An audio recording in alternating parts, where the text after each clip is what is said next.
నేను ఎందుకు చెప్పినా మందికి పుట్టిన బిడ్డను మా బిడ్డను ముద్దాడతారంటే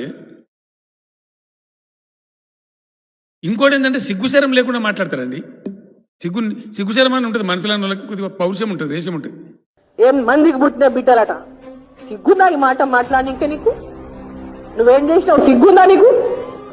కరోనా వ్యాక్సిన్ ని కేంద్ర ప్రభుత్వం నరేంద్ర మోడీ గారు అందరికీ ఫ్రీగా ఇస్తుంటే నరేంద్ర మోడీ గారి ఫోటో లేకుండా నీ ఫోటో వేసుకున్నాడు ఎవడు?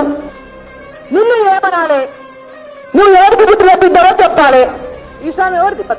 ఫోటో ఎవరిది ఇక్కడ? ఎవరిది ఫోటో ఇక్కడ? ఆయన మాట్లాడేది అసలు అర్హత ఉందా మాట్లాడడానికి? ఏదైనా ఒకరు మాట్లాడితే ఆ మాటలో వాస్తవాలు ఉండాలి. కానీ చిల్లర రాజకీయాలు, చిల్లర భాష, కంట్రీ వేషాలు